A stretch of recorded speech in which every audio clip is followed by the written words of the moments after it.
OC Battles Real Talk. Fellow, introduce yourself. I am Doot N Doo, battle rapper, person on the screen right now. Yeah, welcome, my brother. Uh, Um, let's just go in on how you got into the music to start off with, and then battling, bro. So like, just go well, in on it. uh, I don't know exactly how I got into music to begin with. It's kind of hard to remember. I just started doing it. Like I was hanging out with other people who were doing it, typical freestyling in people's basements and shit. And then eventually somebody who had recording equipment asked me if I wanted to try and record some shit. And yeah, just kept doing it from there. Awesome, man. How about the battling? Where did that all begin? That began like literally about a month before my Palabras battle. That was my first battle ever. And like before that, I honestly didn't even really know that offbeat battles existed. Like I was completely unfamiliar with battle rap. And Palabras managed to get them to invite me onto Skis TV and do that battle at Blow. And yeah, I just kept doing it after that. So yeah, I just Yeah, basically got invited. nice.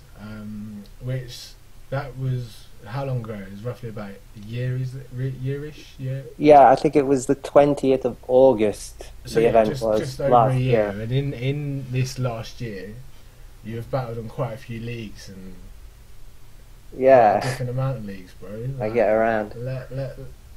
Tell everybody like about all the leagues that you've been on, man. Like, go through it all. Well, I've been on Skis TV, that was the first one. And then the second one, I believe, was KOTR, which is Mickey Worthless League. And I got turned on to that by a Swedish battler called R-Man. I don't know if you know who that is. He's Yeah, yeah, yeah, yeah, yeah, I know. pretty cool. He knew I was living in London at the time, and he mentioned that Mickey Worthless was starting a new league. This was before there were any videos out or anything. So I just sent a link to Mickey Worthless with some of my battles from Skis TV, and he gave me an event with Hulk a few weeks later, like 2 weeks after that. Yeah. And then I went to northern Sweden, little place called Umeå in northern Sweden, and battled a dude named Birdseye for Ozone, which was also because of R-Man. That was an event he set up. And that went really fucking badly because I was sober and I forgot all my bars because apparently that's what happens when I battle sober.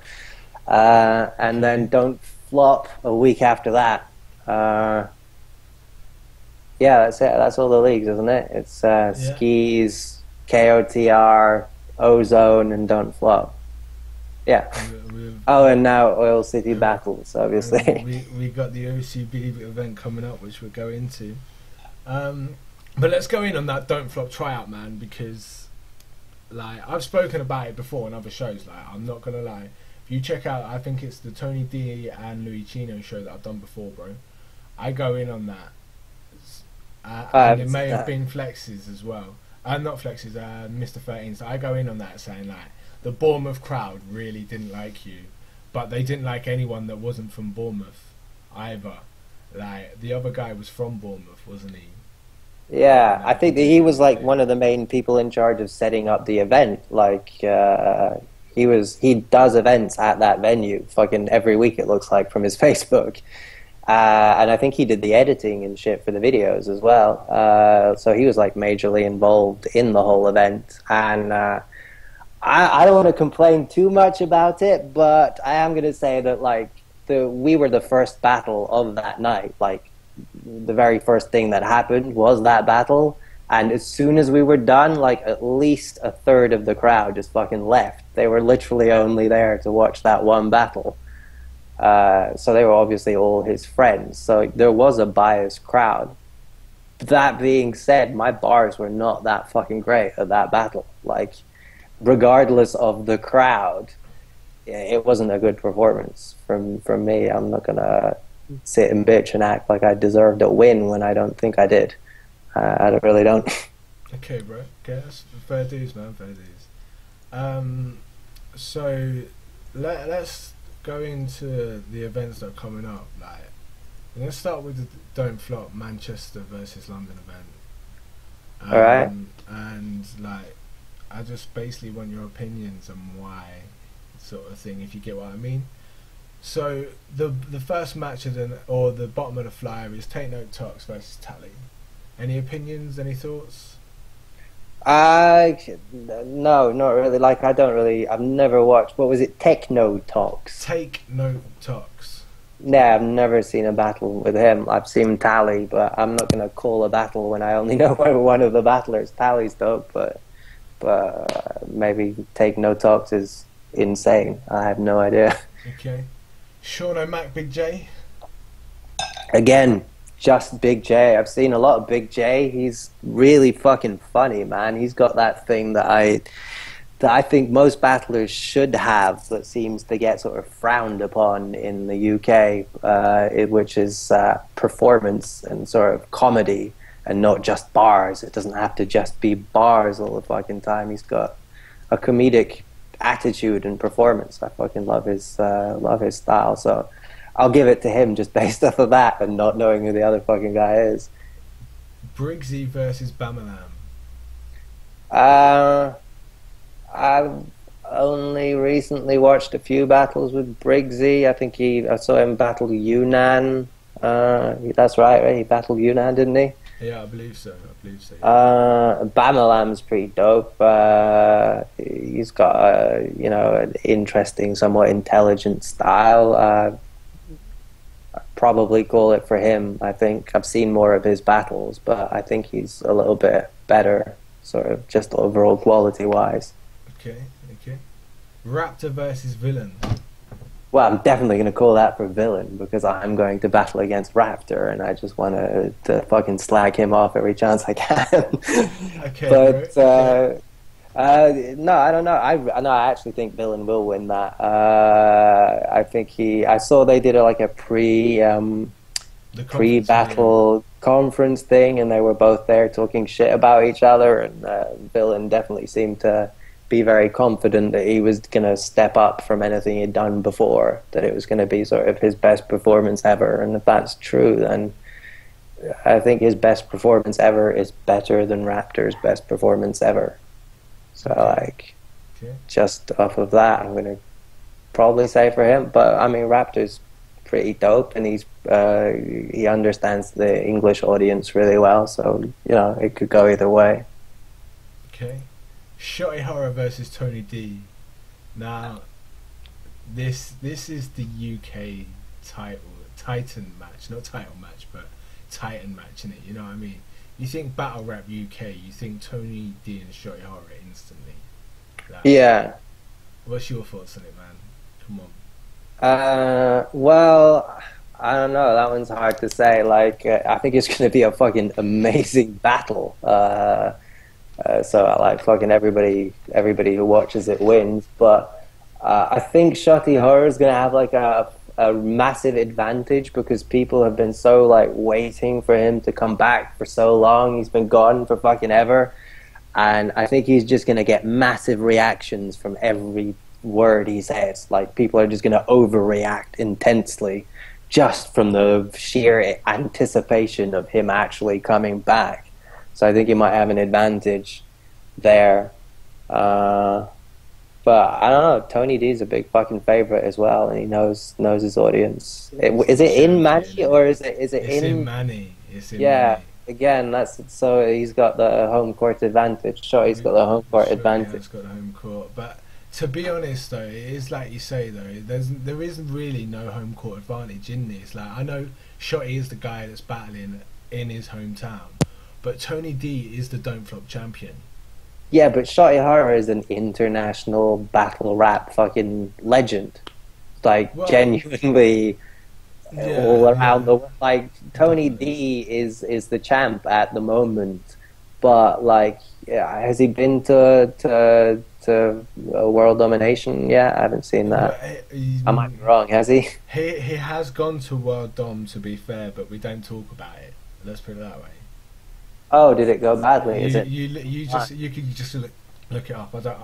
It's one of those memory erasers. To be fair, like, I can't remember it really, but I have to say it's out there because it's not the greatest performance, and he'll admit that himself. You know what I mean? Like, All right.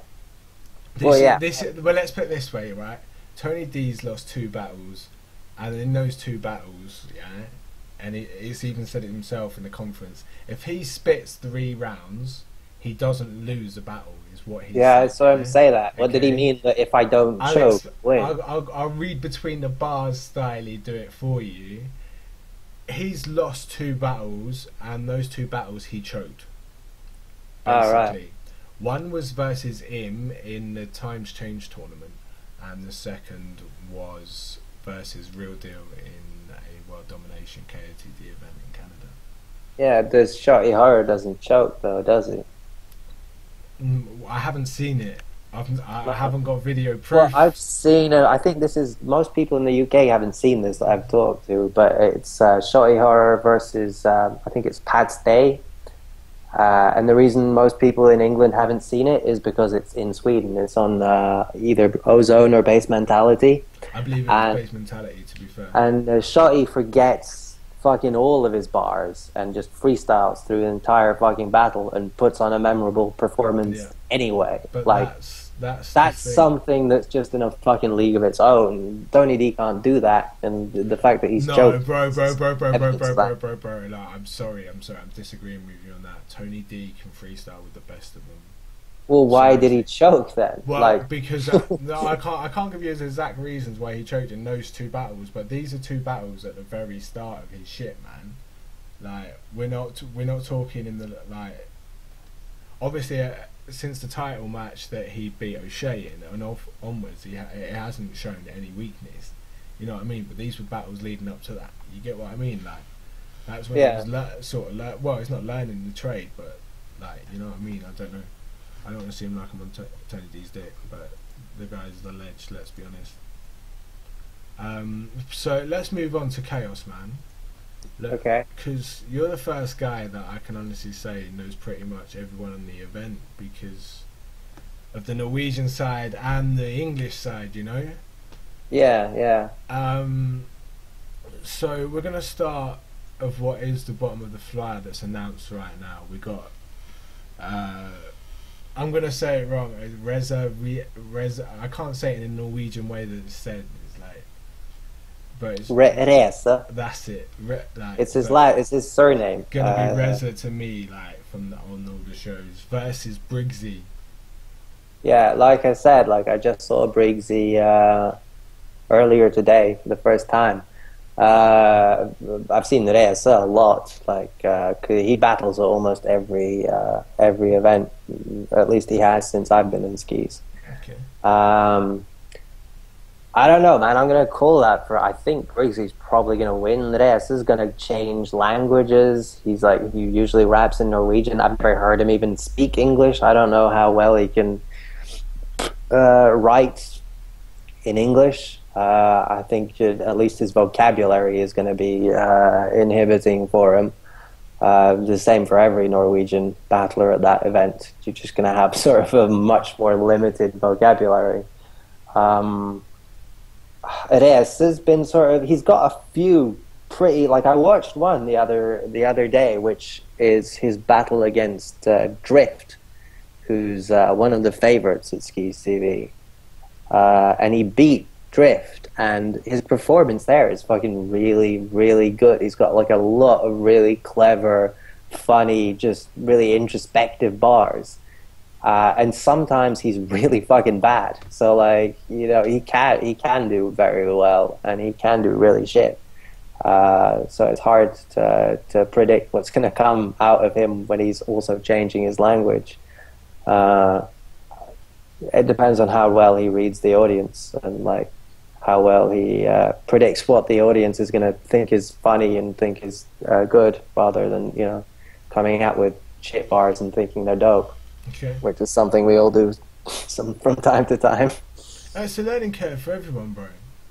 Like, let's be honest. Like, it's my event, and I'll give my thoughts on behind it. Like, I've given people the opportunity from Norway to battle English people and give them the opportunity to try and get out there, bro. Like everybody that's on this event has shown like interest in trying to battle in English. Now they've all been given people that I think that they would be have a good battle against. So like, you know what I mean? So like, let's be honest. I'll put at some point I'll create a meme that go up for the mirror match, because it's a mirror match. These two guys look very similar. It's a mirror match without a mirror match, without a mirror. You know what I mean, sort of thing. Like, and that's one of the reasons the battle is happening. But it also gives them both a chance to like break the barriers. Like the English guys are getting a chance to break the Norwegian barrier, get some fans out here. You never know what might happen from out here as well. And the English guys are getting a chance to possibly build a reputation up in England, that then it's possible they can get battles out in England and everything as well. So you get what I mean? It's sort of a promo thing, but like let's move on to the Boski versus Postal match. Yeah, they're quite different in approaches. That one is going to be hard to call. Again, it's like there's a lot to do with it. Has to do with the audience. I know a lot of the judges say that they don't vote by sort of audience reaction, but I think it's impossible not to a little bit. Like, it's like if you watch a sitcom that has like a fucking laugh track on it, and you laugh at jokes because they're funny, because the fucking sound came telling you when to laugh. If you watch one of those sitcoms with the fucking laugh track taken off, then you're just not, you don't even know what is meant to be the joke. None of it's fucking funny anymore. And it's like that as well. Like, you can have a really good bar, if it doesn't go across well with the particular crowd you're in front of, there's no reaction, most of the people will not notice that it was a good bar, even if it was. Even if they would have fucking loved it if there was a decent crowd reaction to it. So yeah, again, it's hard to... I think Bowski's got a pretty universal sense of humor. So I think he's one of the ones that's going to do the best in front of the Norwegian audience. He's going to be able to cross that culture barrier that's going on. Okay. Because he's got a pretty sort of straightforward sense of humor in most of his battles. So... yeah, I think he's going to do pretty well. I have no idea what Postal sounds like in English either, obviously, because I've never even heard him speak English. But, you know, he's got a bit of a name from Skis TV. The more of the audience will be familiar with him. He'll be like the home court advantage boy, and it could be a pretty good battle. I think Bowski's probably going to win, but... okay. yeah, you never know. Real talk, I like that. Moving up, we got Big Daddy Carson versus P Soldier. Yeah, I'm really looking forward to Big Daddy Carson in English, because his style is like, it's a lot like what the is pretty popular on Don't Flop. He's got fucking bars, and the Norwegian audience likes stand-up comedy, at least the Skis TV audience. They want fucking stand-up, and he brings bars, and they don't really give him the sort of response I think he deserves a lot of the time. And I think he might get a better response, even though it's a Norwegian audience, when he does it in English than when he's doing it in Norwegian. When you put a popular... like, I've noticed that in Skis, that I can put a fucking straight flow across without really much of a punch at the end of it, and get a reaction just on the flow in a way that I wouldn't be able to do if I was doing it in Norwegian. For some reason, it's more impressive to them when it's in English. So I think his style might actually benefit from the fact that he's translating it to English. I just hope that his pronunciation isn't so bad that it just loses the quality. I have no idea how good he is at actually speaking English. I've spoken to people like English, man. I've been on the phone with him quite a bit, though. He's pretty safe, man. He's pretty safe. There's no need to worry on that one, man. Like, I've spoken to him quite a bit. He's pretty safe on talking English. Then we have you versus Raptor. Obviously, I'm calling that for me. I saw Raptor talking about me on your podcast. It was like last week or a few days ago, and it really seemed like he'd only watched my Don't Flop disaster, and like maybe one or other of my battles. So he hasn't really got a proper impression of what I can do, because he's like watched the very worst thing I've ever done and gone, I can beat that. Which, yeah, he probably can beat my worst performance, but if he doesn't do proper research, he's going to be really fucking unpleasantly surprised. I think I've got a lot of things up my sleeve that he doesn't. I've not seen him do much of a rebuttal game or improvise very well. He sort of builds up a flow and just goes through it from A to B without really much performance or theatrics or anything at all. I think that could cost him. I think he's one of the people who's going to have the hardest time relating to the Norwegian audience of all of the people coming over. Okay. So yeah, I'm going to win that one. Okay. Flexplicit versus Adept. Yeah. I definitely think Flexplicit is going to win it.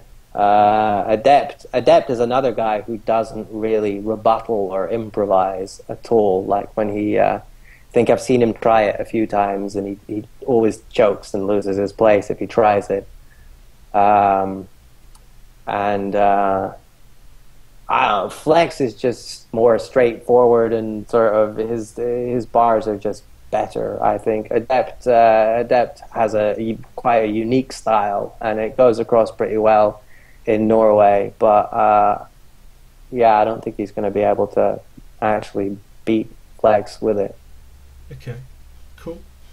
Well, that's pretty much everything covered, bro. There's obviously going to be all your Twitters and Facebook. Oh, wait. Am I driving up from Oslo with Adept in the same car? Because in that case, he's definitely going to win, and he's like... he's like one of the best rappers in the car. No, he's pretty cool, but I just think Flex is a bit better. Okay. But yeah, have you got any shout outs, bro? Like, anyone you want to shout out? Yeah, KOTR, Mickey Worthless and Hulk and everybody at KOTR, they put on good events. It's a good time. People bitch a bit about the league. I don't really understand why. To me, a battle is a battle. It's the editing more, to be fair, what people bitch about, but yeah. I mean, I don't know. I barely even fucking notice it. Sometimes they do some really annoying shit, but usually I don't really notice it much. Like the Beavis and Butthead laugh track, like beneath the entire fucking battle. That was annoying as fuck. But in terms of me battling, it's just a battle, you know. It's me versus whoever else is on the stage. I don't really care who's holding the camera or who is the host. It's just me battling. So I don't really see the difference between any battle leagues in that sense. Bigger audience that don't flop mostly is the difference. Okay, cool. Oh, and to Skis TV, who basically put me on entirely, Nils Muskills, wouldn't be battling at all if it weren't for them. So yeah, cheers to them. They're pretty dope. Cool. All our links, all the Doot's links, his Twitter, his Facebook, will be in the info underneath. All the links to the events mentioned and everything will all be in the info underneath, so just click the links from there. Thanks for coming on, bro. It's been a good show. Lots of real talk as usual. And let's see what feedback we get. We're out.